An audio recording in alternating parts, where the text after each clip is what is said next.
এই যে হ্যালো, এত স্ক্রলিং কিসের? আজকে দেখেন তো কয় তারিখ? আজকে 20 তারিখ। বছরের শুরুতে 31st নাইট রাতে 12টার পরে অথবা 1 তারিখে ডিসিশন নিয়েছেন যে আমি চেঞ্জ হয়ে যাব, এই করব ওই করব, আগে যা করেছি এখন করব না। বাট আপনার লাইফের দিকে তাকান, আপনি যা করেছেন পূর্বে তাই করছেন, সেম ভাবে আপনার লাইফটা লিড করছেন। ভাই, 20 তারিখ আজকে। ক্যান ইমাজিন কিভাবে সময়টা চলে যাচ্ছে? একটা সেকেন্ড বসে নেই। আমরা অনেক ডিসিশন নিয়েছি, আমি নিজেও নিয়েছি, বাট করছি না বা ওইভাবে করা হচ্ছে না।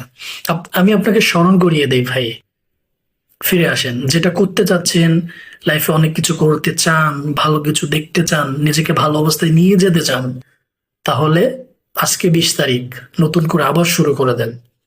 ডিসিপ্লিন বজায় রাখুন। ওকে? এই সমস্যাটার মধ্যে আমরা সবাই ভুগছি, ভুলে গিয়েছি ভাই।